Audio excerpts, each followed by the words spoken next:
মুক্তিযোদ্ধাদের কবর ভেঙে তার মধ্যে জুতা স্যান্ডেল রেখে আগুন লাগিয়ে দেওয়া হয়েছে।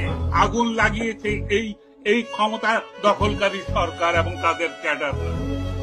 আপনি আর কি শুনতে চান? রাস্তার মধ্যে দাঁড় করিয়ে ৭৫ বছর বয়সের মুক্তিযোদ্ধাকে চড় থাপ্পড় দিচ্ছে দালালের বাচ্চা রাজাকারের নাতিরা। এই দেশ আপনাদের, এই অকৃতজ্ঞ জাতি বাঙালি। আরো ২০০ বছর গোলাম থাকা উচিত। যান পাকিস্তানি প্রভুদেরকে ডেকে নিয়ে আসেন, গোলামি করেন আরেকবার, বুঝবেন স্বাধীনতা কাকে বলে, কারা স্বাধীনতার জন্য যুদ্ধ করেছিল। রাস্তায় ইট পাটকেল মেরে আর হিজবুত তাহরির বুলেট দিয়ে আমেরিকান চক্রান্তে ক্ষমতা দখল করা যায়, দেশ স্বাধীন করা যায় না।